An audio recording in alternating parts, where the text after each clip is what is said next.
إن الشيطان لكم عدو فاتخذوه عدوا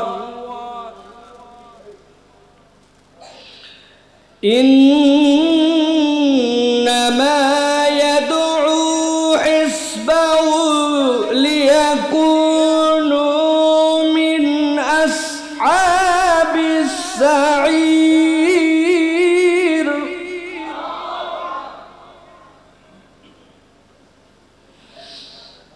إن الشيطان لكم عدو فاتخذوه عدوا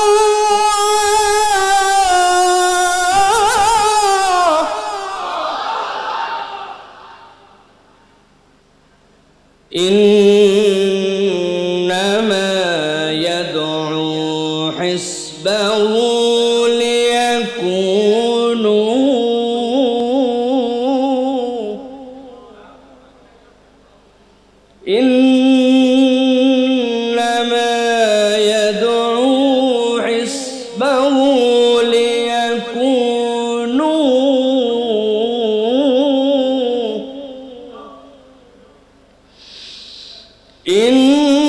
إنما يدعو حزبه ليكونوا من أصحاب السعير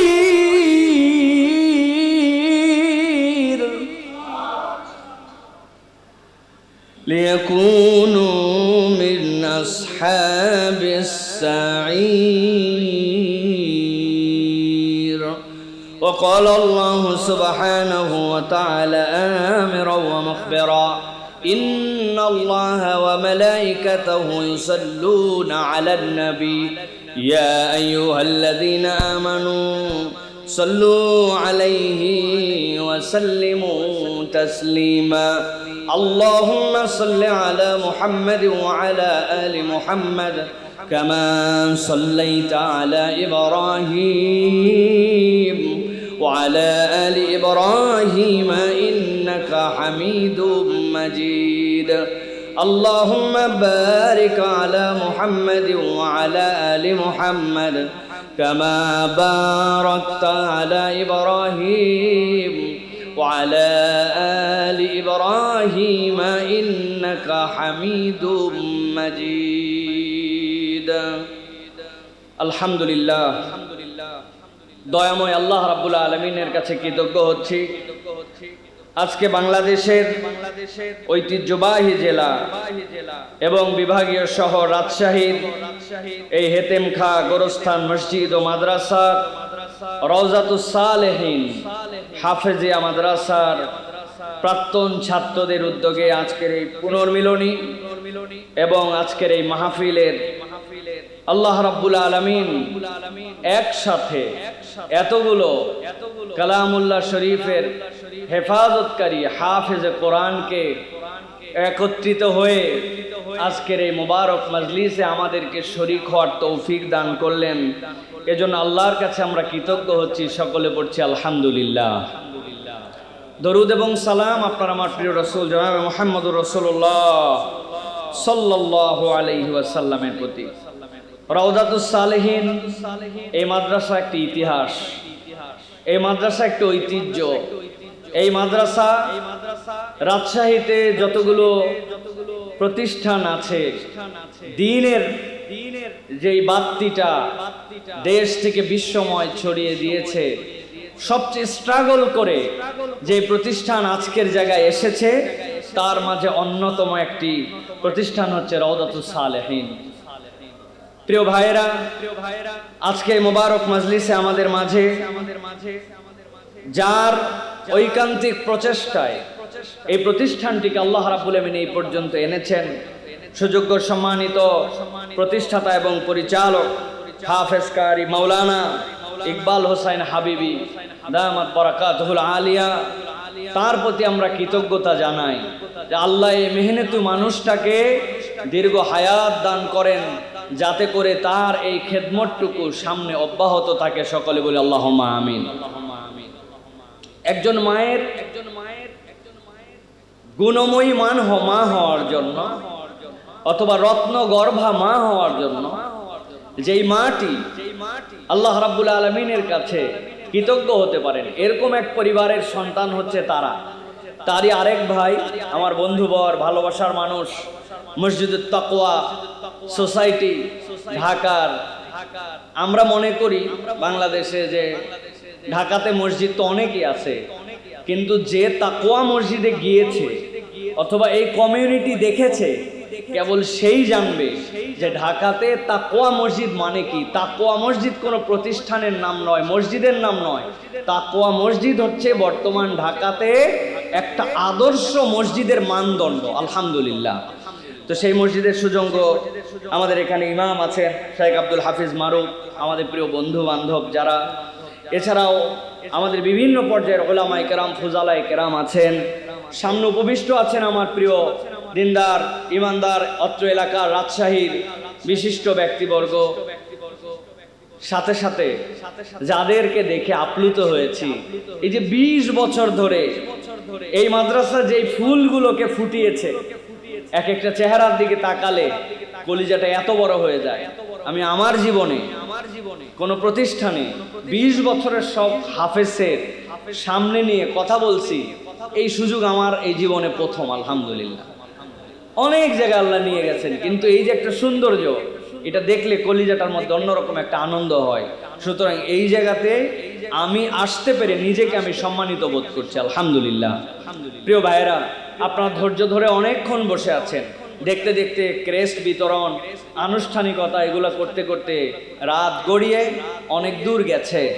তা আপনারা যদি তারপরেও ধৈর্য ধরেন, যদি মনে করেন যে আমরাও কষ্ট করে একরকম বলতে পারেন, আমি সেই উগান্ডা থেকে ডাইরেক্ট আপনাদের এখানে আসছি আজকের প্রোগ্রামে। সে আফ্রিকার সফর শেষ করে আজকে জুমা পড়াইছি, বাসায় যাই নাই, জুমা পড়াই সরাসরি আপনাদের কাছে আসছে। সুতরাং আপনারা যতটুকু ট্রাভেল করে আসছেন, আমি তার থেকে বহু বেশি ট্রাভেল করে আসছি, টানা 20 ঘন্টা ফ্লাইট করে তারপরে একরকম আসা।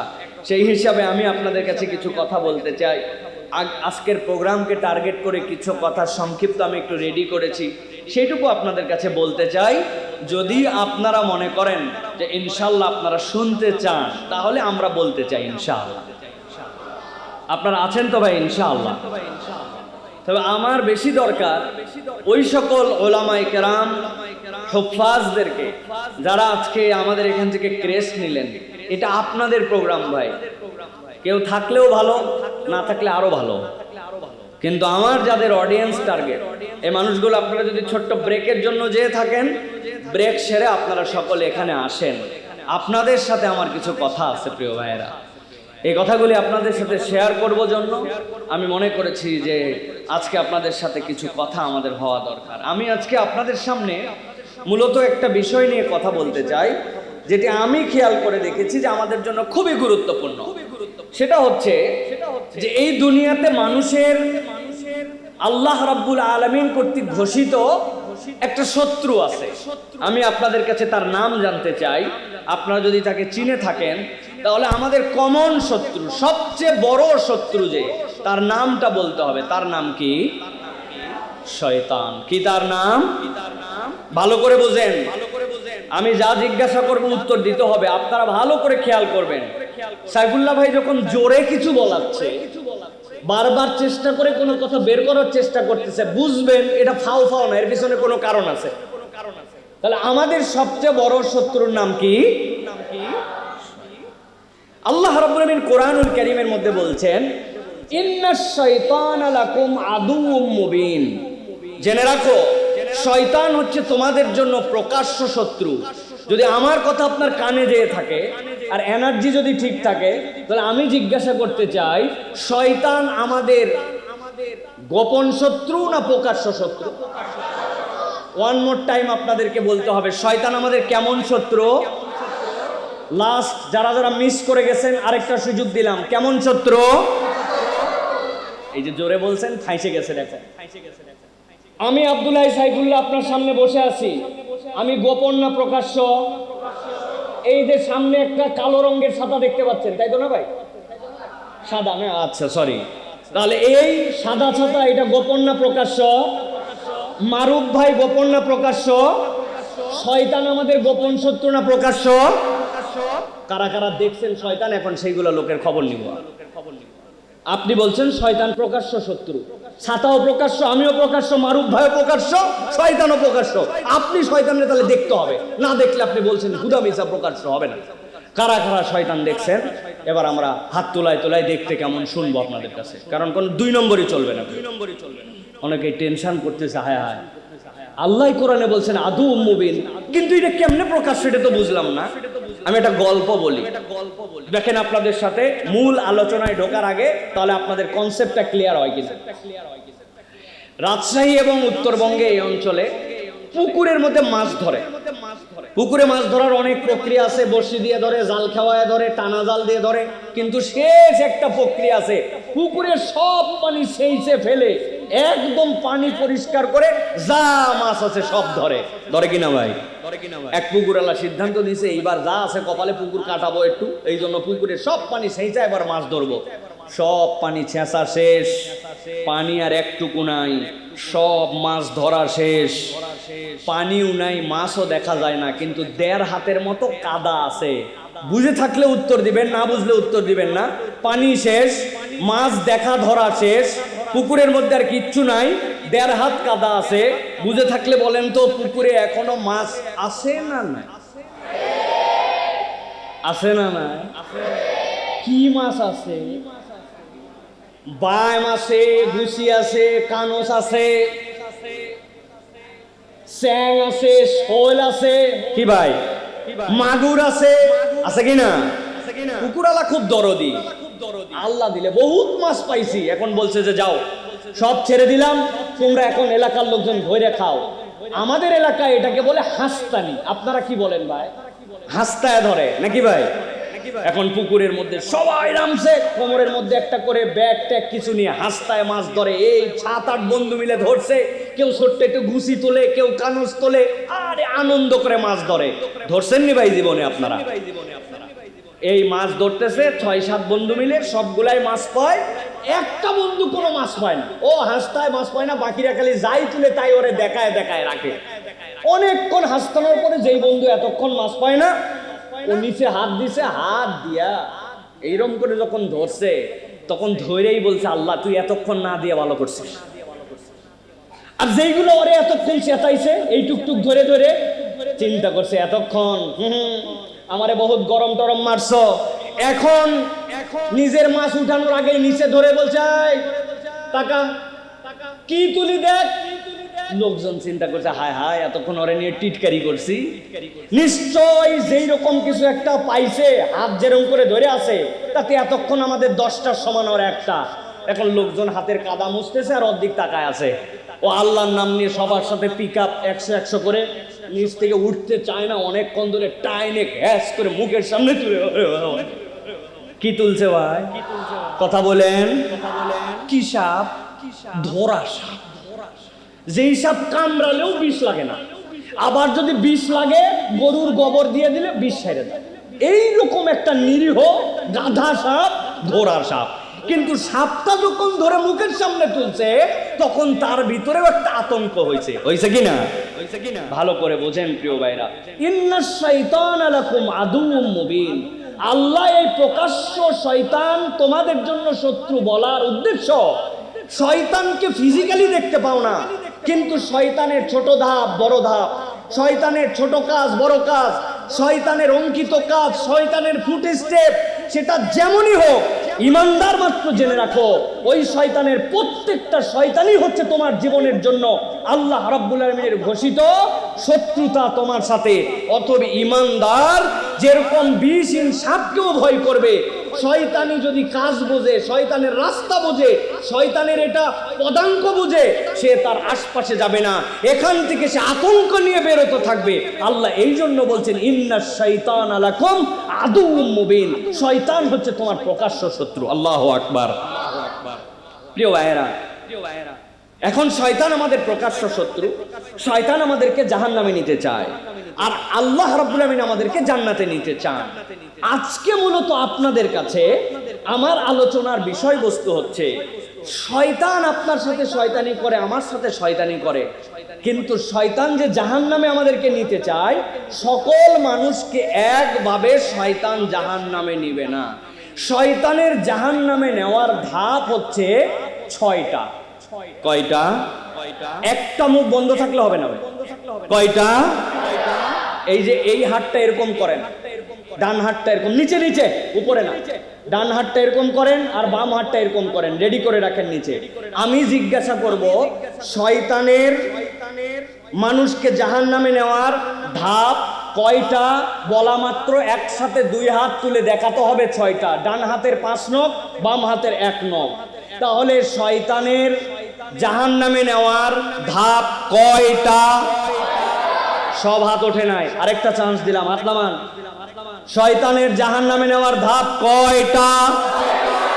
অনেকে 2 হাতের 10টাই বাইর করা লাগছে, আমি এতগুলো করতে বলবো রে। 6টা। কয়টা? ধন্যবাদ, আপনাদের অ্যাটেনশনটা নিলাম প্রিয় ভাইরা। এখন বলবেন যে হুজুর এই 6 ধাপ আমাদের জানা দরকার কেন? 6টা ধাপ এমন, কেউ যদি এই 6টা ধাপকে যদি চিনে ফেলে, তাহলে শয়তান যেই কৌশলেই জাহান্নামে নিতে চাক, ওই বেটা জেনে ফেলবে যে এখন আমার রাস্তাটা নিশ্চয় জান্নাতের দিকে যাচ্ছে না জাহান্নামের দিকে যাচ্ছে। তাহলে ওই বান্দা বাঁচাটাও শিখে ফেলবে। এই জন্য প্রত্যেক ইমানদারের এই 6টা ধাপ জানা অত্যন্ত গুরুত্বপূর্ণ।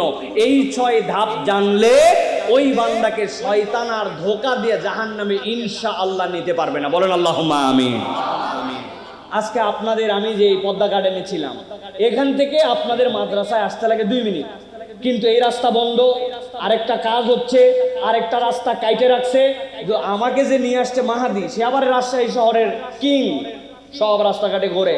ও বলছে ভাই যতই কাছে হোক, 2 মিনিট লাগুক, যতই ওনারা আসতে বলুক, 20 মিনিট আগে যাওয়া যাবে না। কোন দিক দিয়ে আমার কলেজের সামনে দিয়ে ঘুরে আসতে হবে ও চেনে।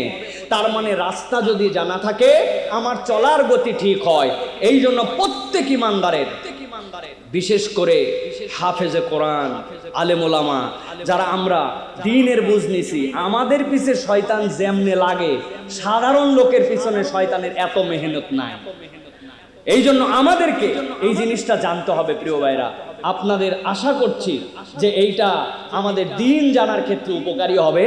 আমি সর্বোচ্চ কম সময়ের মধ্যে এই 6টা ধাপ বলে আমরা ইনশাল্লাহ এখান থেকে বিদায় নেব আমল করার নিয়তে। একটা মুখ বন্ধ থাকবে না, সকলে বলি আল্লাহুম্মা আমিন। আর একটু ভালোবাসা নিয়ে মহব্বতে বলেন আল্লাহুম্মা আমিন। আল্লাহ আমাদেরকে কবুল করুক প্রিয় ভাইরা। শয়তানের এই যে আমাদেরকে জাহান্নামে নেওয়ার যে 6টা স্টেপের প্রথমটা হচ্ছে, 1 নম্বর, শয়তান মানুষকে 3টা কাজের মধ্যে ঢুকায় দিতে চায়।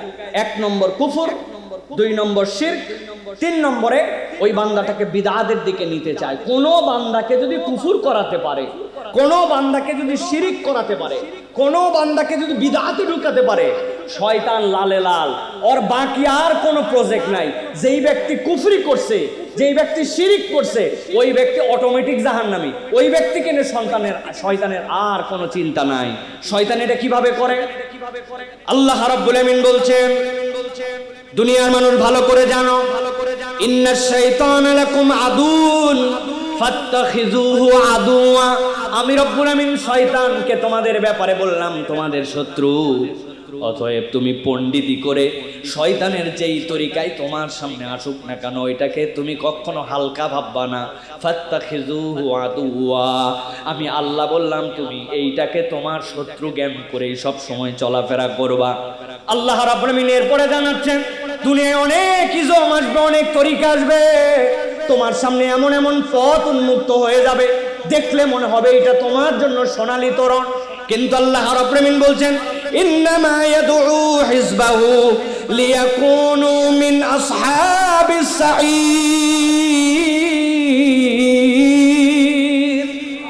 ও দুনিয়ার মানুষ জেনে রাখো, কেবল শয়তান নয়, শয়তান নয়, তার দলবল যারা আছে তার পক্ষে যারা কাজ করে, যেই কাজটা আল্লাহর বিরোধী, যেই আল্লাহ রাব্বুল আমিন যেইটা আল্লাহ নবীকে দিয়ে স্বীকৃতি দেন নাই, আল্লাহ রাব্বুল আমিন বলছেন ইন্নামা ইয়াদু হিজবাহু, সে একাই কেবল ডাকে না, তার দলবল নিয়ে তোমাদেরকে সব সময় ডাকে। কোন দিকে ডাকে আমি আল্লাহ জানি। তোরে জান্নাতের দিকে ডাকায় না, রাস্তা চকচকা দেখায়, পথটা তোর জন্য বড় দ্রুত তাড়াতাড়ি সফলতা হিসেবে দেখায়, কিন্তু আমি আল্লাহ বললাম লিয়াকুনু মিন আসহাবিস সাঈর,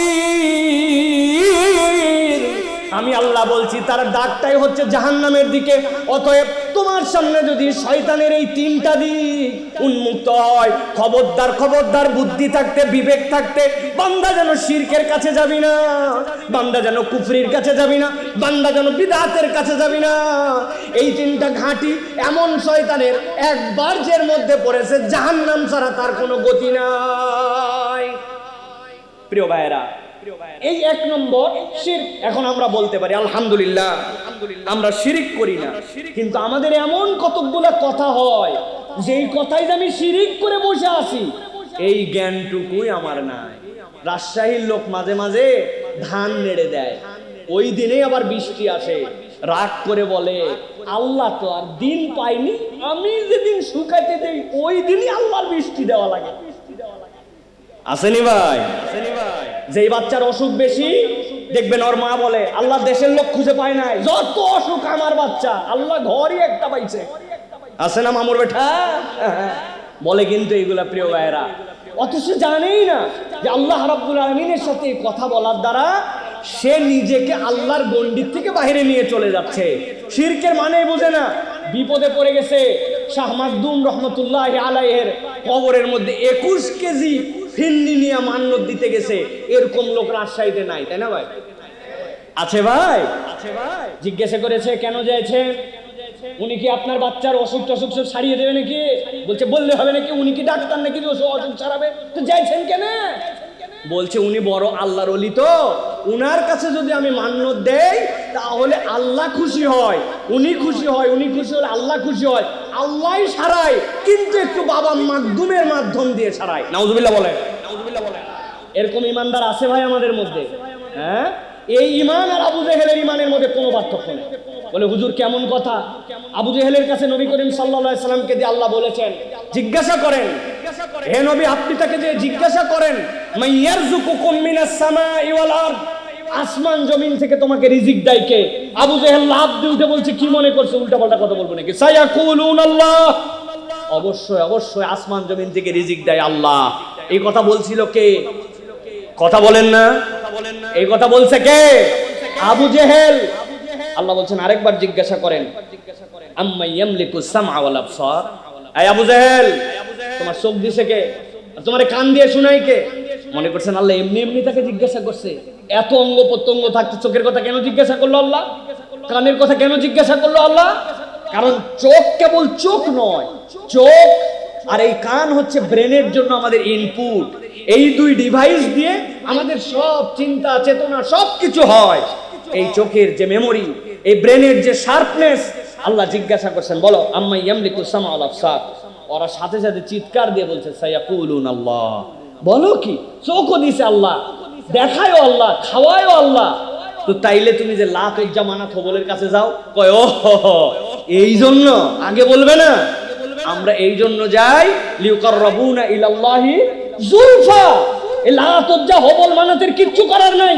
ওই লাতের সামনে যে মুরগিটা জবাই করে দেই, মা হবলের সামনে যে ছাগলটা এক কোপে কেটে দিয়ে ওই রক্ত দিয়া, ওই রক্তর একটুখানি কাপড় দিয়ে উটের সামনে বেঁধে সিরিয়ার দিকে ব্যবসা করতে যাই, বাচ্চা অসুস্থ হলে উজ্জার মাথার উপর একটুখানি উটের দুধ ঢেলে দেই, ওই উটের দুধ নিয়ে এসে বাচ্চারা খাওয়ায়, কিন্তু এগুলো একটাও রোগ সারায় না, একটাও ব্যবসায় বরকত দেয় না। তো করো কেন?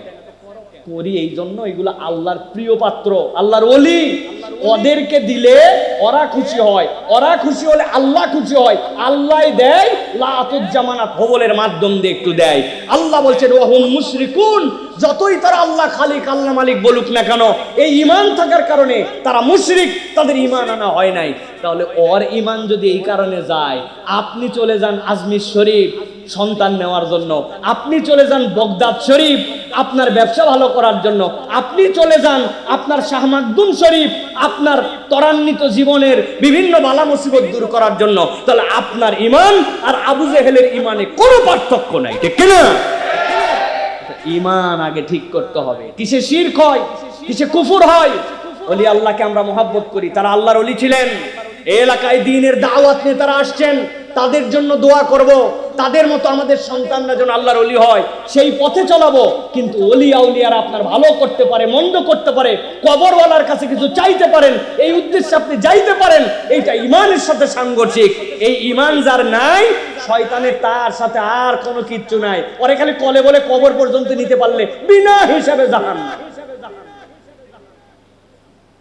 এই জন্য প্রিয় ভাইয়েরা, শিরিক থেকে বাঁচতে হবে, কুফর থেকে বাঁচতে হবে, এই দাওয়াতটা আপনাকে দিতে হবে। হাফেজ সাহেব কোরআন ভিতরে নিয়ে নিছেন, আলেম হয়ে গেছেন, মনে করছি একটা মাদ্রাসায় চাকরি পেয়ে গেছি, আমার দায়িত্ব শেষ হয়ে গেছে, মাস শেষে বেতন ঠিক মতো পড়া। না, দায়ীদের কাজ এইটুকু নয়। সাধারণ মানুষ আর এলেমের পার্থক্য আছে। এই বাতিকে ঘরে ঘরে ছড়ায় দেওয়া, এই দাওয়াতকে প্রত্যেকটা ঘর পর্যন্ত পৌঁছানো, এটা আপনার প্রতি আমানত।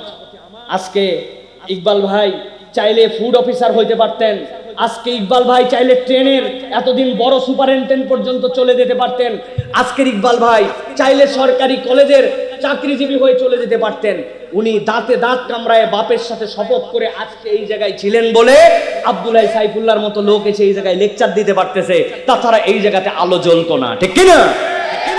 এখন অনেক লোক দেখবেন শুভাকাঙ্ক্ষী তৈরি হয়েছে, কিন্তু ওই প্রথম দিকের যে মানুষগুলি ছিল, ওই মানুষগুলোর ডেডিকেশন, ওই মানুষগুলোর ত্যাগ আল্লাহ রাব্বুল আমিনের উজরত দুনিয়াতেও দিবেন, আখিরাতেও দিবেন। তা আমার প্রিয় ছাত্র ভাইয়েরা, শয়তানের ঘাঁটি চিনাতে হবে আপনাকে, মানুষকে।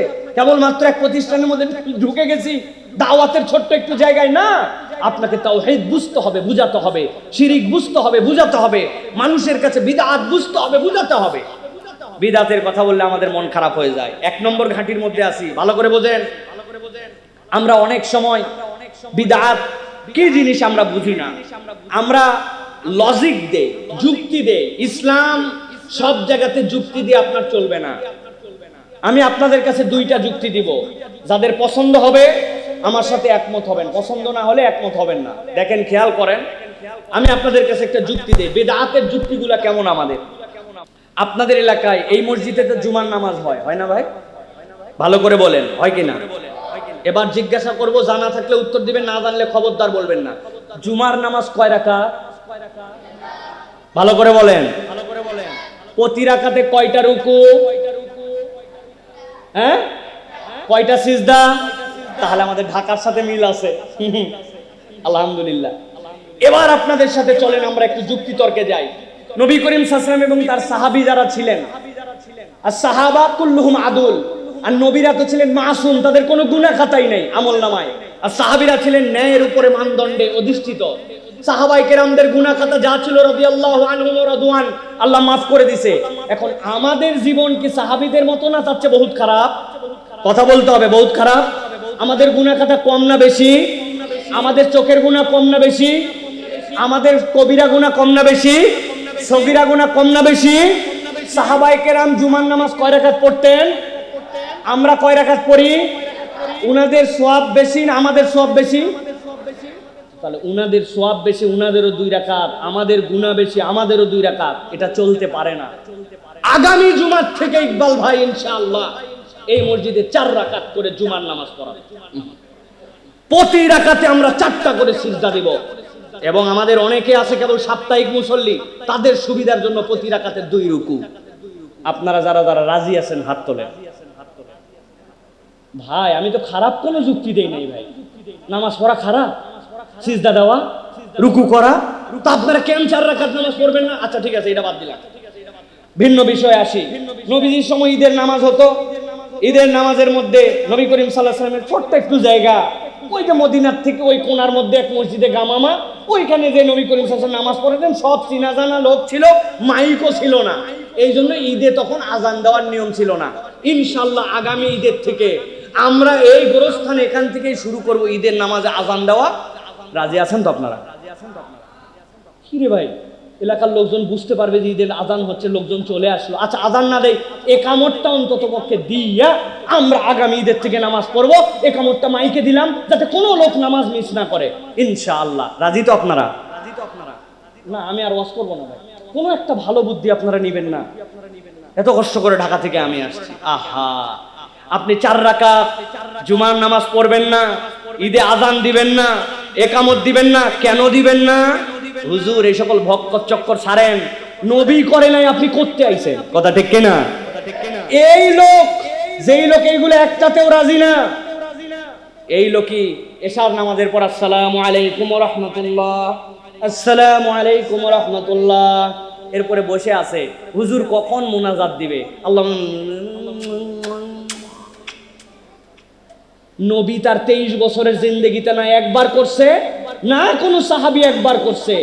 নামাজের পরে ওজিফা আছে, আজকার আছে, নামাজের পরে নির্ধারিত দোয়া আছে, এইগুলা সবগুলো আপনি না পড়েন কোনো সমস্যা নাই। ইমাম সাহেব বলছে নবী একবারও করে নাই এই কামটা একসাথে সকল সাহাবীদেরকে নিয়ে। নবী দোয়া বাদ দিয়ে উঠে নাই, কিন্তু সবাইরে নিয়ে করে নাই, আমরাও এটা বাদ দিব। নতুন হুজুর আইছে ফতুয়া নিয়ে, আগের হুজুর বুঝতো না, হুজুর খাদা। কথা বলেন কি রে ভাই? সবই ঠিক দেখি, 4 রাকাত জুম্মা পড়বেন না, ওই যুক্তিতে ওইখানেও ঠিক, আবার এখানে হুজুর খেদাবেন, এটাও ঠিক। আপনি বিদআত বোঝেন নাই।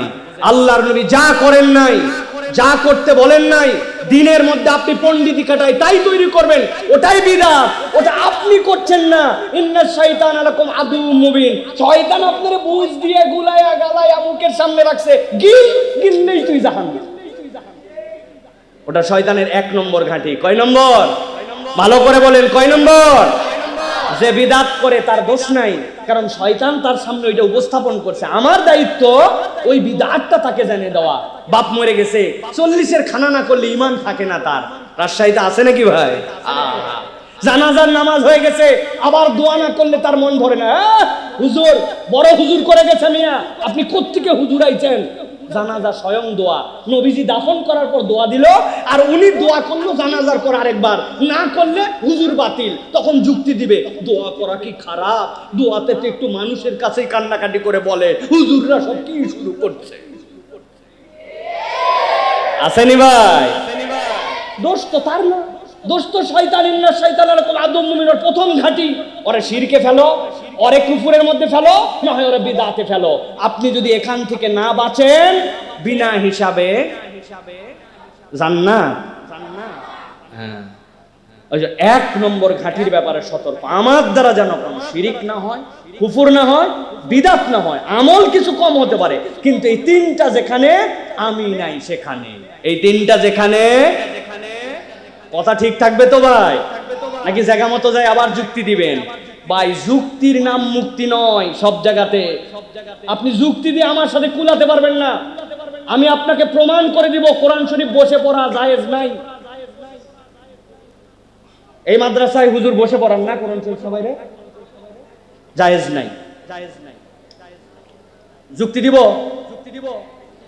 আপনারা নামাজ পড়েন, নামাজের মধ্যে সেজদায় তো কোরআন শরীফ পড়েন, তাই না? পড়েন, রুকুতে পড়েন, তাশাহুদের বৈঠকে পড়েন। কোরআন শরীফ কোন সময় পড়েন? দাঁড়ায়া দাঁড়ায়া। আল্লাহ নামাজের মধ্যে কোরআনকে ফরজ করছেন, সূরা ফাতিহা তার সাথে সূরা মিলাতে হবে, দাঁড়ায় কোরআন পড়া ফরজ। আপনি কোথা থেকে ফতোয়া নিয়ে আইছেন যে বসে কোরআন শরীফ পড়ান, হেফজ কোরআন পড়লে দাঁড়ায়া, না হলে নাই? যুক্তি ঠিক আছে কিনা ভাই? যুক্তিতে যদি যান পারবেন না আপনি, কিন্তু আপনি বলবেন হুজুর নবীজি তো নামাজের বাহিরেও কোরআন তেলাওয়াত করতেন, তখন কি নবী সব সময় দাঁড়ায় পড়ছেন, বসে পড়ছেন, শুয়ে পড়ছেন, নবী করিম সাল্লাল্লাহু আলাইহি ওয়াসাল্লাম চলতে পড়ছেন? অতএব আপনার এই যুক্তি চলবে না। সুতরাং আলগা যুক্তি সব জায়গায় চলবে না। আল্লাহর নবী যেভাবে করেছেন, যেভাবে বলেছেন, যেভাবে করতে বলেছেন, ওইটার নাম মুক্তির পথ, যুক্তির নাম মুক্তির পথ নয়। ঠিক কি না? এই বোধটা জাগ্রত করতে হবে। এটা শয়তানের 1 নম্বর ঘাঁটি। কয় নম্বর ঘাঁটি? তাহলে শয়তান কয়ভাবে ধোঁকা দেয়? ধোঁকার পথ কয়টা? হাত ওঠেনি কয়টা? কয়টা? টাইট ছাত্র আলহামদুলিল্লাহ। এগুলো, এটা গেল 1 নম্বর। এবার চলেন আমরা 2 নম্বরে যাই। হ্যাঁ ভাই, শয়তান এখন দেখছে এর শিরকও করা যায় না, কুফরিও করা যায় না, বেদাতও করা যায় না। তাহলে এর এখন কেমনে ধোঁকা দেওয়া যাবে? শয়তান তখন 2 নম্বর তাকে ধোঁকা দেয়। কি করে? শয়তান তখন তাকে গুনাহ কাবীরার দিকে ঠেলে দেয়। ওকে তখন বড় বড় গুনাহ করায়। গুনাহ কাবীরাকে তার সামনে তেমন আর আইটেম বানায় রাখে না, ওর সামনে তখন টার্গেট। এর শিরিক বিদাত করানো যায় নাই, এর এখন কি করাতে হবে? কবিরা গুনাহ করাতে হবে। ওই বান্দাকে শয়তান তখন টার্গেট নেয় কবিরা গুনাহ করানো। আল্লাহ রাব্বুল আলামিন বলছেন সূরা নিসা 31 নম্বর আয়াত, আল্লাহ বলছেন দুনিয়ার মানুষ ভালো করে জেনে রাখো, ইনতাজতানিবু কাবাইরা মা তুনহাউনা আনহু নুকাফির আনকুম সাইয়্যাতিকুম ওয়া নুদখিলকুম মুদখালান কারীমা। ও দুনিয়ার মানুষ, তুমি যদি একবার ঈমানের পথে থাকো, একবার যদি তুমি ন্যায়ের রাস্তায় উঠে পড়ো, আর আমি আল্লাহ রাব্বুল আমিন তোমার জন্য বললাম বান্দা একটা বিষয় থেকে তুমি বেঁচে থাকো। কোন বিষয়? আল্লাহ বলছেন ইনতাজতানিবু কাবাইরা মা তুনহাউনা, আমি আল্লাহ রাব্বুল আমিন যেই কবিরা গুনাহ তোমাকে করতে নিষেধ করেছি, তুমি ওই কবিরা গুনাহ থেকে নিজেকে ফিরায় রাখো।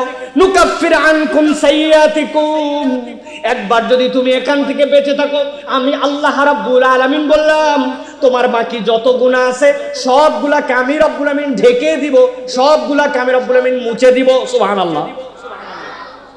কেবলমাত্র মুছেই দিব না, ওয়া নুদখিলকুম মুদখালান কারীমা, আমি আল্লাহ এমন এক সম্মানজনক জান্নাতে ঢুকাবো, যেই জান্নাতে ঢোকার পরে তোর দিলটা ভরে যাবে। গভীর মনোযোগে খেয়াল করেন, আল্লাহ রাব্বুল আমিন বলেন নাই ওয়া নুদখিলকুম মুদখালাল জান্নাহ, তোমাকে আমি জান্নাতে ঢুকাবো, আল্লাহ বলেন নাই। রব্বুল আমিন বলছেন ওয়া নুদখিলকুম মুদখালান কারীমা। মুফাসসিররা ব্যাখ্যা করছেন আল্লাহ এই সম্মানজনক প্রবেশ বলতে কি বুঝাইছেন জানো নাকি? জান্নাতীরা যখন সব জান্নাতে ঢুকে যাবে, রব্বুল আলামিন এরপরে ওই জান্নাতীদের কাছে একদিন আসবেন, আসার পরে ডাক দিবেন ইয়া হালাল জান্নাহ। সব জান্নাতীরা লাফ দিয়ে বলবে লাব্বাইক ওয়া সাদাই ওয়াল খায়রু বিয়াদাই, রব্বুল আলামিন ভালো মন্দ সব তোমার হাতে হাজির বান্দা হাজির। আল্লাহ রাব্বুল আমিন জান্নাতীদেরকে জিজ্ঞাসা করবেন হাল রাদিতুম, তোমরা কি খুশি আছো নাকি? জান্নাতীরা আপসেট হয়ে যাবে, উত্তর দিবে ওমা লাকা লা নারদা ইয়া রাব্বানা,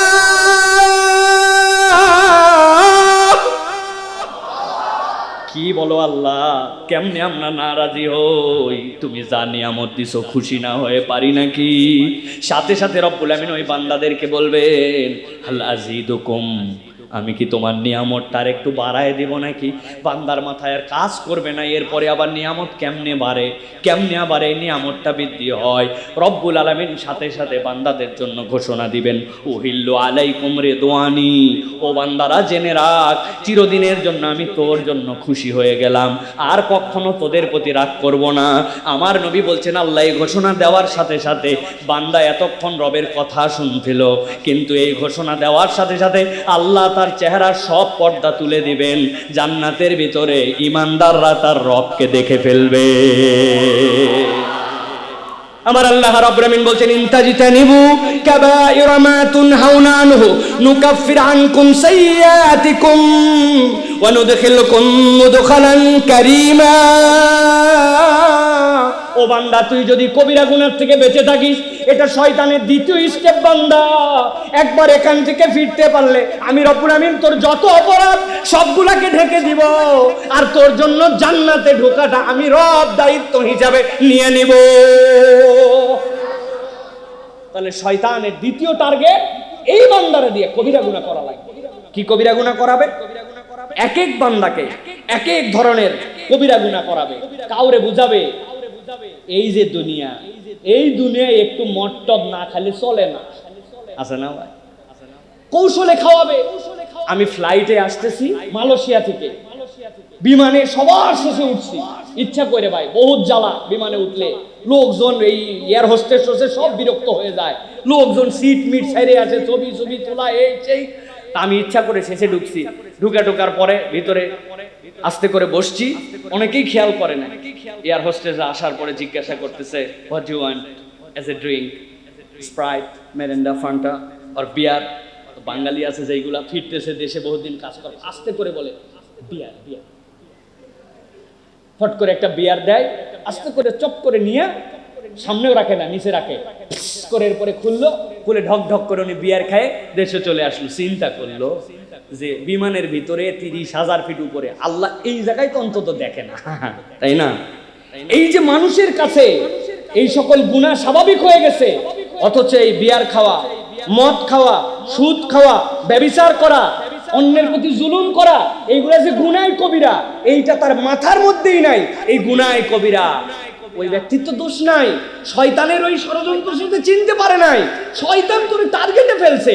ওরে চেনানোর দায়িত্ব আমাদের, নিজেদের স্মরণ করার দায়িত্ব আমাদের, যে এই কাজ করলে আমার লস নাই, শয়তান আমারে ফেলে জাহান্নামে নেবে। ওর ভাইয়ের হক ওই আদায় করে, ওর বোনের হক সে আদায় করে না। এক হাতে একটু ঠেলে বাউন্ডারিটা বাইর করে দিছে, নিচতলা সমান বরাবর আছে, উপরতলার কার্নিশ বাইর করে মিউনিসিপালিটির উপর তুলে দিছে। ধরে কে? আমি দল করি, আগের দল না, নতুন দল, ঠিক না ভাই? নতুন দল করি এখন। অতএব আমাকে ঠেকায় কে? আমি একটু জুলুম করতেছি, ইচ্ছা মতো চান্দাবাজি করতেছি, ইচ্ছা মতো মানুষের প্রতি অন্যায় আচরণ করতেছি। জুলুম যে একটা কবিরা গুনাহ, ওই ব্যক্তি তো ইচ্ছা করে করতেছে না, শয়তান তারে ওই বুঝের মধ্যে রাখছে, এটা ব্যাপার না। আর শয়তান শুধু খুশির মধ্যে আছে, একবার মর খালি ডাইরেক্ট বললেন না যে। অতএব গুনাহ কবিরা করা যাবে না। উকুকুল ওয়ালিদাইন, পিতা মাতার অবাধ্যতা, এটা একটা গুনাহ কবিরা। এটা আবার হুজুর ছাত্ররাও করে, অনেক সময় বেয়াদবি করে, বাপ মায়ের কথা শোনে না, বাপ মারে ব্যাকডেটেড ভাবে। সে কি বুঝে? আমি যা বুঝি এটাই সব বুঝি, তুমি কি বুঝো?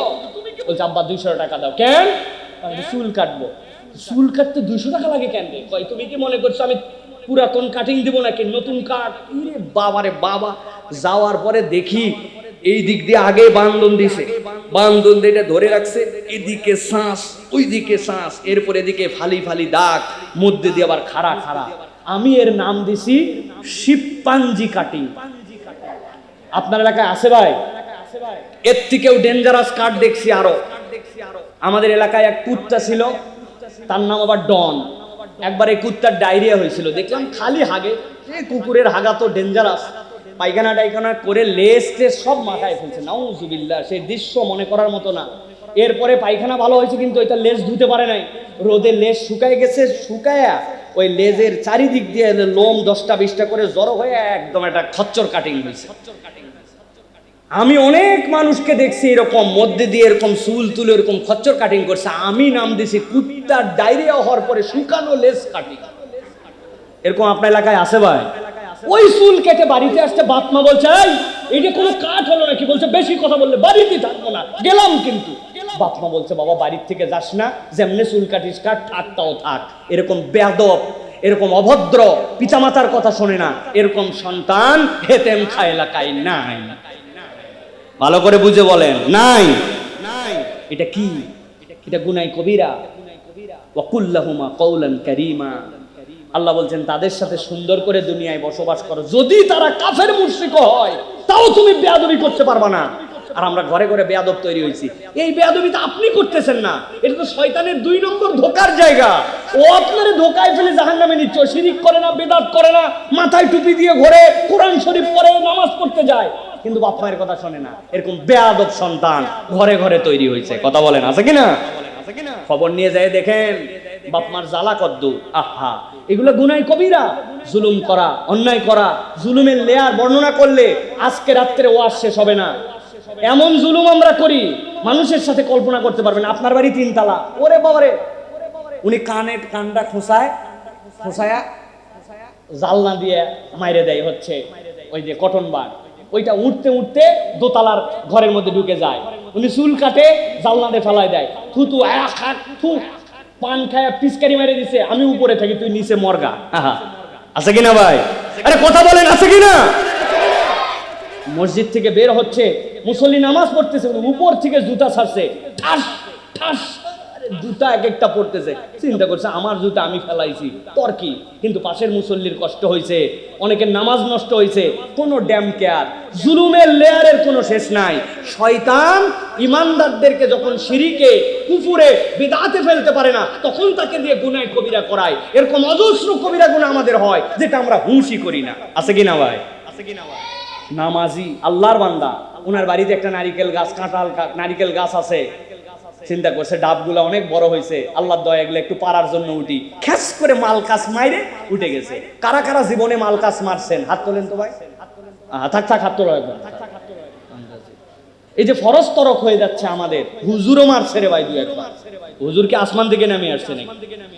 কিন্তু আমাকে জানতে হবে গুনাহ কবিরা আমাকে করা যাবে না। তাহলে এটা শয়তানের কয় নম্বর ঘাঁটি? 2 নম্বর। গুনাহ কবিরা যেন আমার দ্বারা না হয়, এটার থেকে আমাকে বাঁচতে হবে। প্রিয় ভাই, আপনারা বিরক্ত হচ্ছেন ভাই? আলোচনা কন্টিনিউ করবো ইনশাআল্লাহ। চলেন প্রিয় ভাইরা, তাহলে এইগুলার থেকে আমাদেরকে বেঁচে থাকার জন্য চেষ্টা করতে হবে প্রিয় ভাইরা। 3 নম্বরে শয়তানের ঘাঁটি হচ্ছে ও শিরিক কুফর বিদআত করায় পারে নাই, বড় গুনাহ থেকেও বান্দা বেঁচে থাকে। শয়তান তখন 3 নম্বর টার্গেট করে ওই বান্দাকে ছোট গুনাহগুলা তার থেকে হালকা করায় দিবে। আপনার ফিলের মধ্যে আর থাকবে না, আপনারা বুঝাবে এটা গুনাহ সগীরা, সগীরা মানুষ মাত্র হয়েই থাকে সগীরা। আপনার মধ্যে এই বুঝ দিবে যে সগীরা গুনাহ তুমি করতে পারো। এটা শয়তানের 3 নম্বর ধাপ। কথা হচ্ছে গুনাহ সগীরা মানে তো ছোট গুনাহ, কিন্তু সমস্যা কোথায় যদি একটু করা হয়? কি সমস্যা? নবী করিম সাল্লাল্লাহু আলাইহি ওয়াসাল্লাম হাদিসে ডিটেইলস করেছেন। কি বলছেন? একটা গল্প শুনেন। নবীজি বলছেন, একদল লোক একটা খোলা ময়দানে গেল, ধরেন মরুভূমিতে গেছে সবাই পিকনিক করার জন্য। কথার কথা 200 কিলোমিটার 150 কিলোমিটার হেঁটে এক জায়গায় গেছে, যাওয়ার পরে এখন খাওয়ার সময় হয়েছে, রান্না করে খেতে হবে। রান্নার জন্য তো ধরেন 50 জন লোকের খড়ি লাগবে, সাথে সেটা নিয়ে যায় না, খাবার নিয়ে গেছে কিন্তু খড়িটা কালেকশন করে এখন হচ্ছে রান্না করবে। 2 জন লোক গেছে খড়ি কালেকশন করার জন্য। এই 2 জন লোক যতটুক খড়ি নিয়ে আইছে 50 জনের রান্না করার জন্য, চুলার নিচে ধোঁয়া ওঠে না। কথা ঠিক কিনা? তো এখন এই 2 জন লোকের খড়িতে কোনো কাজ হয় না। এখন কি করা? সবাই বলছে রান্না পারা হবে, তবে এখন আমাদের গ্রুপের যে 50 জন 60 জন 100 জন আছে সবাই আমরা বের হয়ে যাবো, যে যতটুক খড়ি পাবো 1 ঘন্টার মধ্যে নিয়ে চলে আসবো, এরপরে রান্না হবে। নবীজি বলছেন সবাই মিলে লাকড়ি সংগ্রহ করে নিয়ে আসলো। এরপরে এত পরিমাণ লাকড়ি হলো, 1 ঘন্টা সবাই কাজ করছে, যে তার পুরা রান্নার জোগাড় হয়ে গেল, রান্না সে করতে পারে। নবীজি সাল্লাল্লাহু আলাইহি সাল্লাম উদাহরণ দিচ্ছেন, এই যে ছোট ছোট সংখ্যক লাকড়ি সংগ্রহ করে এক জায়গায় নিয়ে আসার পরে এটা জ্বালালে যেরকম পুরা সবকিছুকে জ্বালায় শেষ করে দিতে পারে, এত সংগ্রহ হয়। বান্দা যখন ছোট গুনাহকে তাচ্ছিল্য করে গুনাহ করতে থাকে, এই গুনাহ কিয়ামতের দিনে তার আমলনামায় এমন হবে তাকে জাহান্নামে নেওয়ার জন্য যথেষ্ট হয়ে যাবে। নাউজুবিল্লাহ বলেন। অতএব প্রিয় ভাইয়েরা, এই যে ছোট গুনাহকে ছোট মনে করে করা, এটাও শয়তানের 3 নম্বর ষড়যন্ত্র। এই ষড়যন্ত্রতে হুজুর, মুসল্লি, আলেম, ওলামা আমরা সকলে গাফেল হয়ে গেছি। আমরা এই গুনাহকে গুনাহ মনে করি না।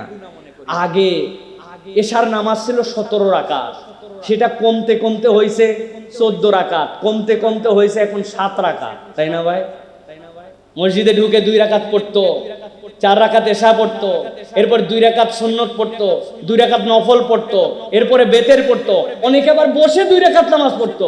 এখন বুঝাইছে এত লাগে না ভাই, সময় নাই, আপডেটেড দুনিয়া, এগুলো ছাড়লে কোনো সমস্যা নাই। সুন্নত মুআক্কাদা তো ফরজ না, আমরা বুঝাইছি আপনার কাছে, আজকে টাইম নাই জন্য বাদ দিলাম। বাদ দিতে দিতে আমাদের আমলনামায় ছোট ছোট গুনাহ যুক্ত হয়েছে।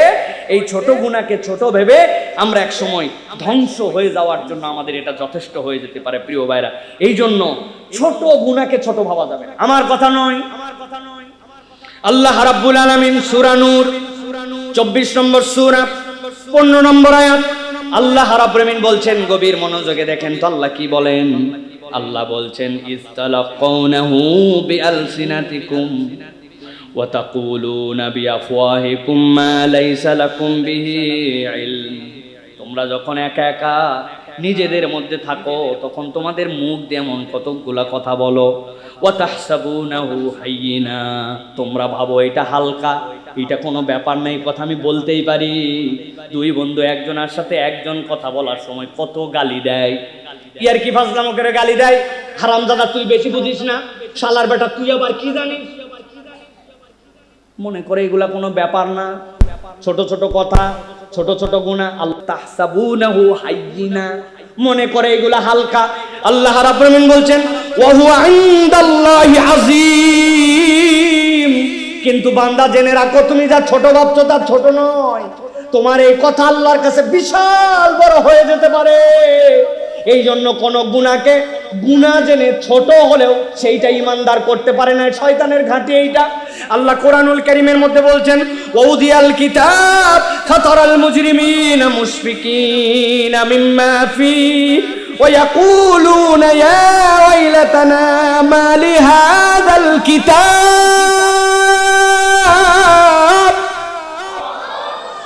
আল্লাহ বলছেন যেই তাদের সামনে দেখায় দেওয়া হবে, বান্দা বলতে শুরু করবে মালি হাযাল কিতাব, এটা কেমন কিতাব, লা ইউগাদিরু সাগীরাতান ওয়ালা কাবীরাতান ইল্লা আহসাহা, কোন ছোট বিষয় বাদ দেয় নাই, কোন বড় বিষয় এখানে বাদ যায় নাই। অতএব ইমানদার গুনাহ যদি জানে, ছোট গুনাহ কেউ ইমানদার কখনো করতে পারে না, ঠিক কি না? মোবাইলে গুনাহ হয়ে যায়, আমরা চোখের গুনাহ হয়, ভিডিও দেখের গুনাহ হয়, পরনিন্দার গুনাহ হয়, আমরা মনে করি এগুলো ছোট গুনাহ। কথা বললেই ইমানদারের কিছু গুনাহ তার গীবতের থাকতেই হবে। ইমানদার যেন গীবত ছাড়া বসতেই পারে না, কথাই বলতে পারে না। এই যে ছোট গুনাহকে ছোট বানায় ফেলছি আমরা, এইটা আমাদের জন্য এক বিপর্যয়ের কারণ প্রিয় ভাইরা। অতএব গুনাহ যদি জানি, কোন গুনাহ আমরা করব না, রাজি থাকবো তো ইনশাআল্লাহ। মুখের গুনাহ 3টা বার, এটার থেকে বাঁচলে সব বাঁচা হয়ে যায়। মিথ্যা বলবো না, গালি দিব না, গীবত করব না। যেই মুখ এই 3টা থেকে মুক্ত, ওই মুখটা জান্নাতি মুখ। সুবহানাল্লাহ। আমি গালি দেই না, মিথ্যা কথা বলি না, আর আমি কখনো গীবত করি না। আজকে মজা করে একজনের কাছে জিজ্ঞাসা করছিলাম, এই পৃথিবীতে লোকজন যদি সিদ্ধান্ত নেয় আমরা আর মিথ্যা বলবো না, সব লোক মিথ্যা বলা বন্ধ করে দিল, বলেন তো কোন লোকরা, কোন মানুষেরা সবচেয়ে বেশি বিপদে পড়ে যাবে? কোন গ্রুপ, কোন ইন্ডাস্ট্রি? আর চলবেই না। আপনি মিথ্যা বলা বাদ দিয়ে দিচ্ছেন, আর কেউ এই পৃথিবীতে মিথ্যা বলে না, তাহলে কোন ইন্ডাস্ট্রির লোকেরা সবচেয়ে বড় বিপদে পড়ে বলেন? কারা? হ্যাঁ না, রাজনীতিবিদরা অত মিথ্যা কথা, উকিল সাহেবেরা অধিকাংশ এই পেশাটা মিথ্যার উপরে অনেকে প্রতিষ্ঠিত করে ফেলছে। দুইজন মিলে ঝগড়া লাগাইছে, ওই জাহান্নামে যাওয়ার পরে জান্নাতের মধ্যে গন্ডগোল, যে আমরা তোর নামে পিটিশন দিব। কই তুই লোকই খুঁজে পাবি না, সবগুলো জাহান্নামে চলে গেছে, তুই পাবি কোন জায়গায় আন্দাজে? ওই জায়গায় লোক থাকলে না খুঁজে পাবে। আল্লাহ মাফ করুক, সকলে একরকম নয়, কিন্তু এই যে আমরা ফানি টাইম, আমরা এটাকে মিথ্যা বলাকে মুখের অভ্যাস বানায় ফেলছি। ইয়ার কি ছলেও মিথ্যা কথা আমরা বলে ফেলি, এটা আমাদের চলবে না ভাই। এগুলো ছোট গুনাহ আমাদেরকে এক সময় জাহান্নামের দিকে নিয়ে যাবে প্রিয় ভাই। আল্লাহ আমাদেরকে হেফাজত করুক। আমি সংক্ষেপ করে দিচ্ছি, একটু দীর্ঘ হয়ে যাচ্ছে, আমি আপনাদেরকে আর বেশি সময় নিব না। তাহলে এইটা গেল আমাদের জন্য 3 নম্বর বিষয়। আর 3টা বিষয় আমরা একটু জানার চেষ্টা করি সংক্ষিপ্তভাবে। 4 নম্বরে, শয়তান দেখছে ছোট গুনাহ থেকে বাইচে থাকে, বড় গুনাহ করে না, শিরিক বিদআত করে না, ওরে কেমনে কি করতে হবে? ইমাম ইবনুল কাইয়্যুম রাহমাতুল্লাহ আলাইহি বলছেন, শয়তান তখন প্ল্যান করে এই বান্দাকে কিভাবে নেক আমল থেকে দূরে রাখা যায়। গুনাহ করে না, কিন্তু নতুন কোন নেক আমল তার জীবনে আর যুক্ত হয় না। একটা সিস্টেমের মধ্যে ঢুকে গেছে, ওর জীবনে আর নতুন আমল নাই, নেক আমল করে না। ভাই আমি আমার দিকে তাকাচ্ছি, আপনি আপনার দিকে তাকান। লাস্ট 1 মাস, 1 বছর কি একটা নতুন নেক আমল করছে? হ্যাঁ, ওই নামাজ কায়েম করা, কোরআন তেলাওয়াত করা, রমজান মাসে রোজা রাখা, কিছু দান সাদাকা করা, এটা তো ট্র্যাডিশন। আপনি নতুন কি নেক আমল করলেন? নেক আমল নতুন কি হতে পারে? এর জন্য আপনি কি স্টেপ নিয়েছেন?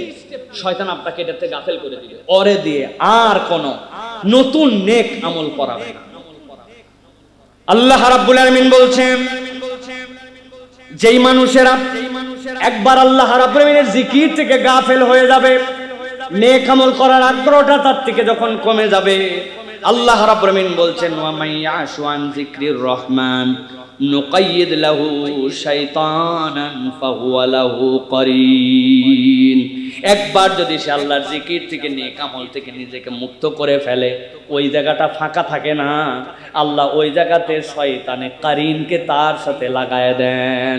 ওই বান্দাটা আস্তে আস্তে এই নেক আমলের কমতির কারণে ওই বান্দা বাকি শয়তানের রাস্তাকে গ্রহণ করে ফেলে। এই জন্য ইমানদার নেক আমল কখনো বাদ দিবে না, নেক আমল কমাবে না। প্রত্যেক দিন তার জীবনে নতুন নতুন নেক আমল করার সুযোগ সন্ধানী হবে। আল্লাহ কোরআনুল কারীমের মধ্যে বলছেন, ওয়ামান আরাদা আন যিকরি ফাইন্না লাহু মাঈশাতান দানকা ওয়া নাহশুরুহু ইয়াওমাল কিয়ামাতি আমা ক্বালা রাব্বি লিমা হাশারতানি আমা ওয়া ক্বাদ কুনতু বাসীরা।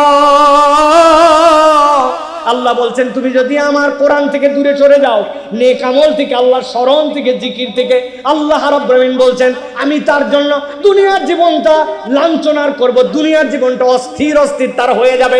আপনি বলতে পারেন আধুনিক দুনিয়া, মডার্ন ওয়ার্ল্ড একটু অস্থিরতা হয় রে ভাই, হয় রে ভাই, আগের জিন্দেগি তো এখন নাই, 5G জেনারেশন। আল্লাহ বলতেছেন না, এই কথা বলে পার পাবে না। অনাহাসুরুহু ইয়াউমাল কিয়ামাতি আমা, আমি আমার বান্দাদেরকে কিয়ামতের দিনে অন্ধ করে উঠাবো। আল্লাহর কাছে উঠেই বলবে, আল্লাহ আমাদের তো চোখ ছিল, এখন চোখে দেখি নাই কেন?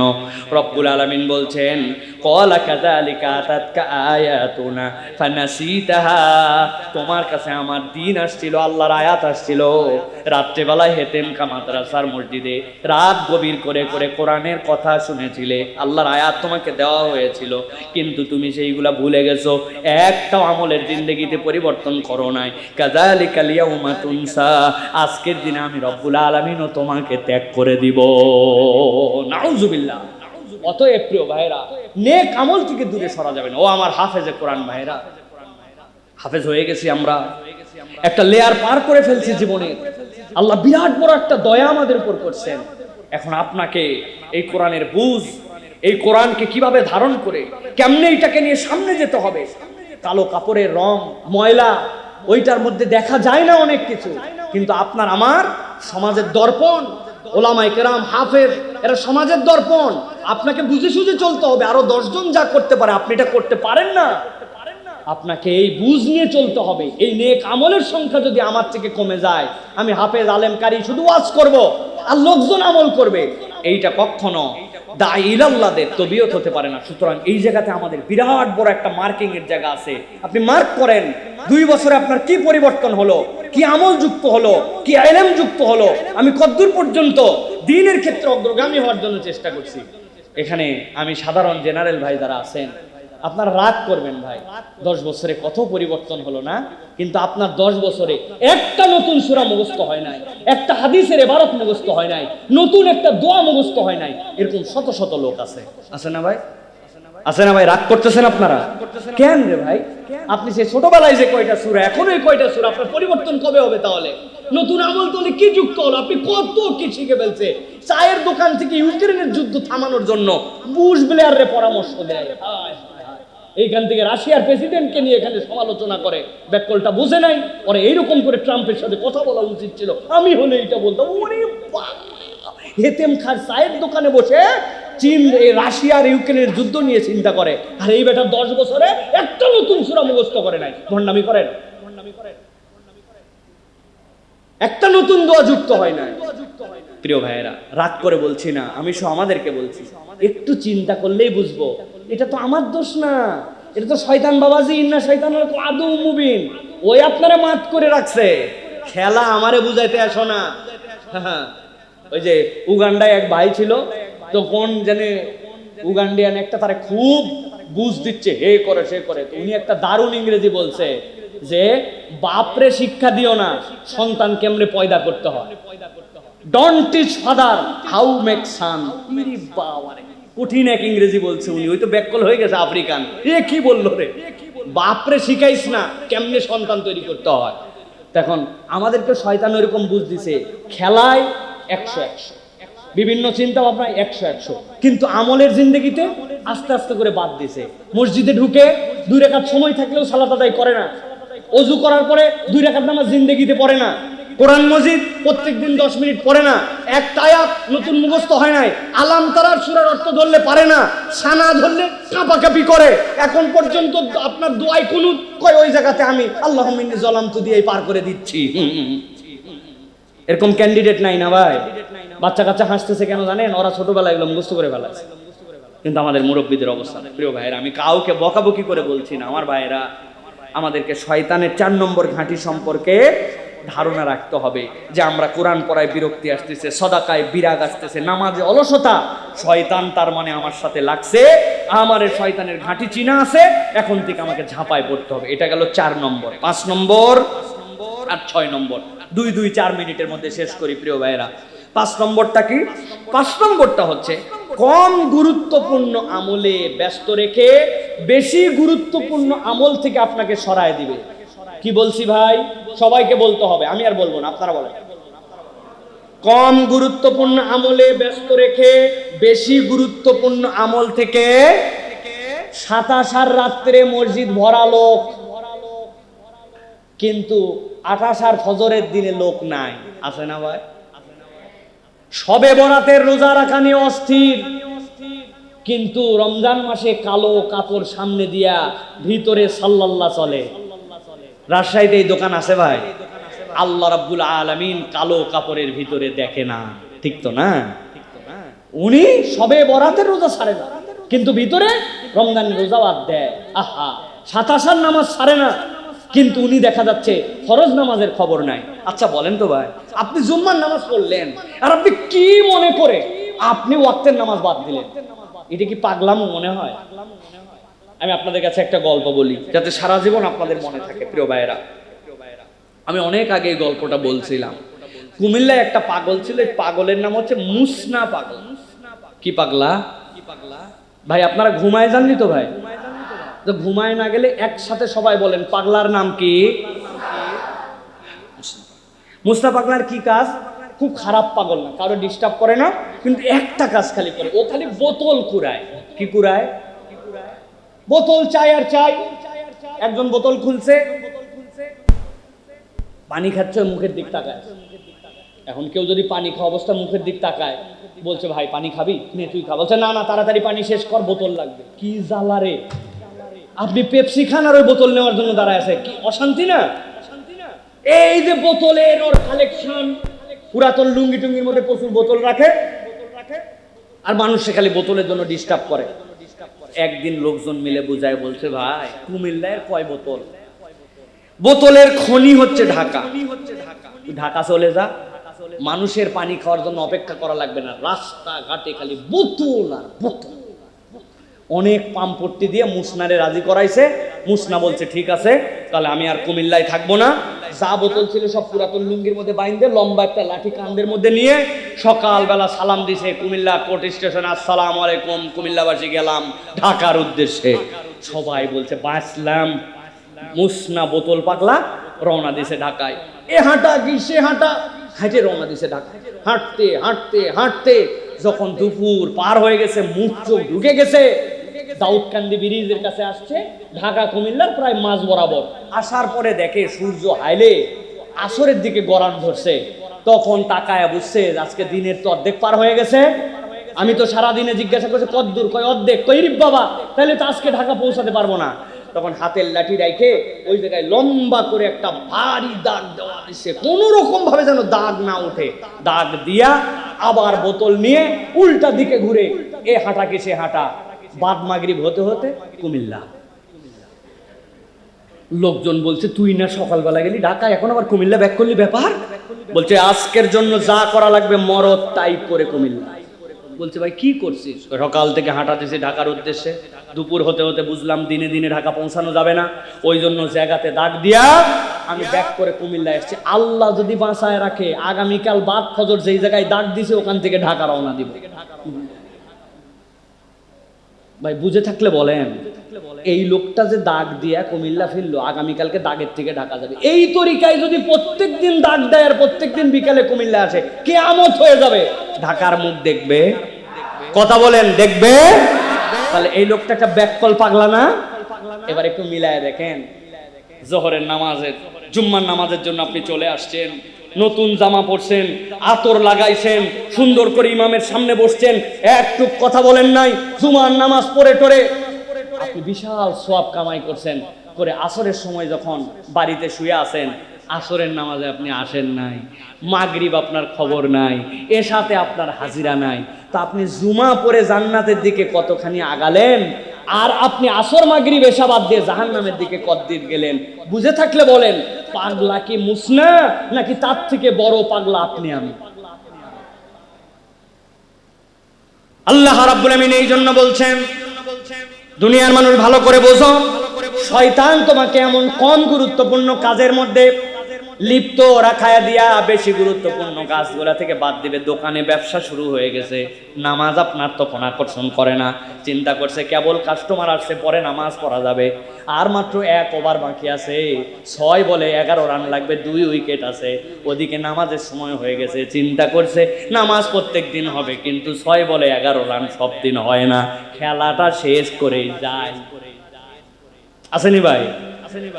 এই জন্য আল্লাহ রাব্বুল আলামিন বলছেন বেঁচে যাও। দিনদার মানুষ পর্যন্ত এই ফাঁদের মধ্যে পড়ে যায়।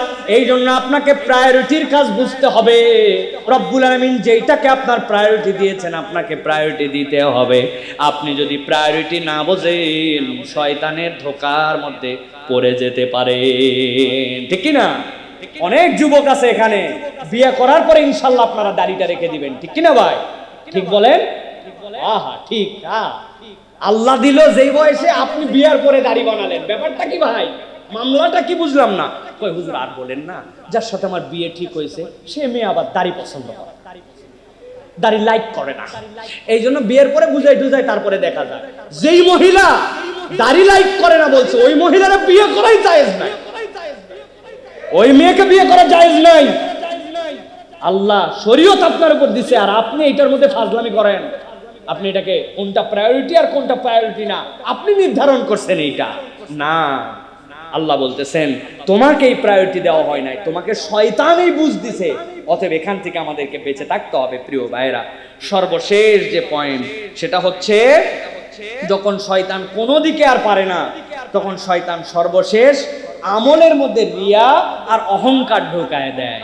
আমল করে, এইটা কাদের মধ্যে সবচেয়ে বেশি ঢুকে? আমাদের মতো হুজুরদের মধ্যে, দিনদারদের মধ্যে। ওর মধ্যে রিয়া ঢুকে, ওর মধ্যে অহংকার ঢুকে, সমাজটা শেষ হয়ে গেল ভাই। বলেন না ভাই, ফজরে আমি, ইমাম সাহেব আর 5 জন মুসল্লি, আর কেউ নামাজ পড়ে না ভাই। আল্লাহর দয়ায় 1 মাসে আমার কাজা হয় নাই। বাবারে ভালো কাজ, কিন্তু উনি শয়তান একটু ফুলাই দিছে। আমি, ইমাম সাহেব, মুয়াজ্জিন সাহেব আর 5 জন ভাই। আর বলেন না, আপনি জানেন না ভাই, আজকে রাত 3:30টার দিকে মনে হয় উত্তরপাড়ার দিকে চোর আসছিল। আমি ওই সময় তো তাহাজ্জুদের জন্য উঠি, তো খেয়াল করতে পারছি, তাছাড়া খেয়াল করতে পারতাম না। শয়তান এটা করায়, উনি বুঝে না, মুখ দিয়ে বের করে দিতে চাই। আমি বলতে চাই না, আমার একটা ছেলে ইংল্যান্ডে থাকে আর একটা ছেলে হচ্ছে অস্ট্রেলিয়ায় থাকে। বলার বাদ থাকলো কি? আপনি মনে বুঝেন নাই না আমার কথা? উনি বলতে চায় না, তো আপনার বলার বাদ থাকলোটা কি? পাশে বসছে গিবত কমিটির সভাপতি, এই পাশে সেক্রেটারি, মধ্যে ক্যাশিয়ার, মানে চায়ের বিলটা উনি দেয়। ডানের লোক বহুতক্ষণ গিবত করছে, উনি কিছু বলে নাই, বামেরটাও করছে, কিছু বলে নাই। শেষে উনি বলতেছে ভাই রে, এগুলো কথা বলা ঠিক না, না বলেও পারি না, আল্লাহ মাফ করুক, কথা ঠিক। বুঝেন নাই না? এগুলো কথা বলা ঠিক না, না বলেও পারি না, আল্লাহ মাফ করুক, কথা ঠিক। এই বেটা বলার কি বাদ রাখছিস তুই? এটা কে বুঝ দিছে? শয়তান। উনারা যে রিয়া করায়, উনারা যে অহংকার করায়। নতুন কাপড় পরার নাম অহংকার নয়। নবীজি সাহাবী এসে বলেন, ইয়া রাসূলুল্লাহ, আমি নতুন জুতা পরা পছন্দ করি, জামা কাপড়টা সুন্দর হোক, এটা পছন্দ করি, আমার কি অহংকার হয়? নবী বলেন, না না, ইন্নাল্লাহা জামিল ইউহিব্বুল জামাল, আল্লাহ সুন্দর, আল্লাহ সৌন্দর্য পছন্দ করেন। অহংকার কি ইয়া রাসূলুল্লাহ? অহংকার হচ্ছে সত্যকে জানার পরেও ওইটাকে অস্বীকার করা, আর অন্যকে নিজের তুলনায় তুচ্ছ জ্ঞান করা। কসুর হাফেজ তুই, বিনা লোকমায় শুনাইছি পুরাটা, তুমি 6টা লোকমা খাইছিলে, জানা আছে মরদে। শেষ, আপনি শেষ। শয়তান এই কৌশলে আপনার মধ্যে ঢুকছে, কারণ ওরে দিয়ে তো গুনাহ করান যাচ্ছে না, কবিরা করান যাচ্ছে না, শিরিক বিদআত বোঝে। এখন ওর মধ্যে ঢুকাবে হিংসা, অহংকার, আর তার মধ্যে ঢুকাবে রিয়া। এটা শয়তানের ধাপ। আপনাকে এখান থেকে বাঁচার জন্য, আমাকে এখান থেকে বাঁচার জন্য চেষ্টা করতে হবে প্রিয় ভাইরা। এই জন্য আমি 6টা ধাপের কথা আপনাদের কাছে বললাম। এখন আপনাদের কাছে 4টা উপদেশ বলে, যে এই 6টা আমল যেন আমাদের জীবনে থাকে, কিভাবে এখান থেকে বেঁচে থাকবো, ঔষধটা বলে দেই। রোগ ধরায় দিলাম, ঔষধটা জেনে নেন। 1 নম্বর, সৎ পরিবেশে থাকা। আপনার পরিবেশ যদি সৎ না হয়, আপনি যত ফুটানিবাজ হন, আপনি টিকে থাকতে পারবেন না। সৎ পরিবেশে থাকা। ইকবাল ভাইয়ের আব্বা, ওনার যখন চাকরি হয়েছিল ওই ফুড ইয়েতে না, ফুডে বলছিলেন ওরা চুরি করবে গম আর তুই করবি সই, দরকার নাই। কি জন্য হয়েছে? দিনের বুঝ ছিল, সৎ পরিবেশের মর্যাদা বুঝেছেন। আজকে আল্লাহ উনাকে কম সম্মানিত করছে? সারা দেশের হাফেজরা ওস্তাদ বলে তার ঝাঁপায় আসে, তার জন্য ভালোবাসা। ওরা যত কোরআন শরীফ পড়ে, উনি যে শুনানি নিয়েছে উনার কাছে, সব উনার অ্যাকাউন্টে আসে। হিংসা হয় এগুলো লোকের দেখলে, ভিতরে জলে আমার, আহারে কি কামাই করতেছে উনি জানেই না ওনার অ্যাকাউন্টে কি হচ্ছে। সুবহানাল্লাহ। একটু সৎ পরিবেশে থাকার জন্য চেষ্টা করতে হবে। আপনার বেস্ট ফ্রেন্ড হবে ইমাম, বেস্ট ফ্রেন্ড হবে মুয়াজ্জিন, বেস্ট ফ্রেন্ড হবে হাফেজে কোরআন, বেস্ট ফ্রেন্ড হবে আলেম। ব্যাকডেটেড লাগতে পারে চেহারায়, কিন্তু তার সাথে একটা মোহাব্বত থাকবে। বেশিরভাগ মুসল্লি ইমামের মোবাইল নাম্বার তার মোবাইলে নাই। এখানে মুসল্লি যারা হাত তোলেন, ইমাম মুয়াজ্জিনের নাম্বারটা আমার কাছে সেভ করা আছে, আছে খুব কম, আলহামদুলিল্লাহ আছে। কমিটির লোক নাকি আপনারা? ভাই কমিটির লোকে তো রাখতেই হবে একটু নাম্বার, তাছাড়া এর খোঁজ খবর নেবেন কেমনে? হুজুর 30 সেকেন্ড পরে আজান দিলেন, ব্যাপার, ফজরে ঘুমায় গেছিলেন না? কমিটির লোকের কাছে নাম্বার থাকে। ইমাম মুয়াজ্জিন ভালো মানুষ, সৎ পরিবেশ, সৎ বন্ধু। ভাই খারাপ বন্ধুর সাথে আপনি থাকতে পারবেন না, আপনি তাহলে এটা কুলাতে পারবেন না। 1 নম্বর। 2 নম্বর, নিয়মিত ইস্তেগফার করা। আপনি যদি আল্লাহর কাছে ইস্তেগফার না করেন, তাহলে আপনি আল্লাহ রাব্বুল আলামিনের কাছ থেকে আপনি কখনো এই গুনাহগুলোর থেকে বিরত থাকতে পারবেন না। আমরা ইস্তেগফার করি না প্রিয় ভাই। নবী করিম সাল্লাল্লাহু আলাইহি ওয়াসাল্লামের কোনো গুনাহ নাই, 70 বারের উপরে ইস্তেগফার করতেন। কেন? উম্মতকে শিক্ষা দেওয়ার জন্য, নিজের মর্যাদা বাড়ানোর জন্য, নিজের চাহিদা পূরণ করে নেওয়ার জন্য। ইস্তেগফার কেবল ক্ষমা পাওয়ার জন্য নয়। আপনার হায়াতে বরকত, আপনার রিজিকে বরকত, পরিবারের শান্তি, আপনার টাকা পয়সা, সিহাত, আপনার আফিয়াত, সবকিছুর জন্য আপনার ইস্তেগফার লাগবে। এটা 2 নম্বর আমল। আজকের থেকে অভ্যাস করতে হবে। আমরা কমসে কম চলতে ফিরতে ইস্তেগফারের হালতে থাকব, পারবো ইনশাআল্লাহ। আমার হাফেজ যারা আছেন, সাইয়্যিদুল ইস্তেগফার কার কার মুখস্থ আছে? ভাই হাত তোলেন দেখি। হাফেজ ছাত্র, হুজুরকে বলবো মসজিদে এটা প্র্যাকটিস করায়া সব ছাত্রকে আল্লাহ 99 নাম সাইয়্যিদুল ইস্তেগফার মুখস্থ করায় দিতে। আল্লাহুম্মা আনতা রাব্বি লা ইলাহা ইল্লা আনতা খলাকতানি ওয়া আনা আবদুকা ওয়া আনা আলা হাদিকা। এর থেকে বড় ইস্তেগফার না, এটা প্রত্যেকের মুখস্থ করতে হবে, সাইয়্যিদুল ইস্তেগফার। মনে থাকবে ইনশাআল্লাহ। 3 নম্বর আমল যেটা বলবো, এটা সবচেয়ে বেশি আমাদের মধ্যে মাহরুম আমল, নাই আমাদের, এটা কেউ বলেও নাই কোনোদিন আপনাকে। কি সেটা? আল্লাহর কাছে সব সময় উপকারী জ্ঞান চাওয়া। অনেক কিছু চাইছি জীবনে, আল্লাহ গুনাহমুক্ত করে দাও, রব্বুল আলামিন জান্নাত দিয়ে দাও, আমার বাপ মাকে মাফ করে দাও, আমার রিজিকে বরকত দাও, হায়াতে বরকত দাও, দীর্ঘ হায়াত দাও, কত দোয়া। কিন্তু আল্লাহর কাছে কোনোদিন দোয়া করি নাই, আল্লাহ তুমি আমাকে উপকারী জ্ঞান দাও। নবী করিম সাল্লাল্লাহু আলাইহি ওয়াসাল্লাম শিখিয়েছেন, আল্লাহুম্মা ইন্নী আউযু বিকা মিন ইলমিন লা ইয়ানফাউ। আল্লাহ ওই জ্ঞান থেকে আমি পরহেজ চাই যেই জ্ঞান আমাকে উপকার দেয় না। অতএব আল্লাহর কাছে উপকারী জ্ঞান চাইতে হবে। চাবো আজকের থেকে ইনশাআল্লাহ। হে আল্লাহ তুমি আমাকে ইলমান নাফিয়া দান করো, আল্লাহ তুমি আমাকে উপকারী জ্ঞান দান করো। আজকে থেকে চাবেন ইনশাআল্লাহ। উপকারী জ্ঞান মানে কি? শয়তানের ঘাঁটি চিনায় দেয়, মনে করায় দিবে এটা শয়তানের ঘাঁটি। অটোমেটিক আল্লাহর পক্ষ থেকে আপনার কাছে রুহের মধ্যে এটা চলে আসবে। এই উপকারী জ্ঞান চাই আল্লাহ। আজকের থেকে আমরা আল্লাহর কাছে চাবো, আল্লাহুম্মা ইন্নী আসআলুকা ইলমান নাফিআ। পারবো ইনশাআল্লাহ। 4 নম্বর আমল হচ্ছে নফস এবং শয়তানকে চিনা এবং তার ফাঁদ সম্পর্কে জানা। যেটা আজকে আলোচনা হলো, এটা কেবল নিজের মধ্যে না রাখা, এটা বারবার শোনা, যাওয়ার পরে একটু খাতার মধ্যে নোট করা, মনে না থাকলে যেখান থেকে যে জানে তার কাছ থেকে নেওয়া, এই আলোচনাটা সমাজের মধ্যে ছড়ায় দেওয়া। এইটা যদি করি তাহলে শয়তান আমার থেকে ইনশাআল্লাহ পরহেজ থাকবে। আল্লাহ আমাদেরকে এই শয়তানের 6টা ঘাঁটিকে চিনে এই 4টা আমল অনুযায়ী আমাদেরকে চলার তৌফিক দান করেন।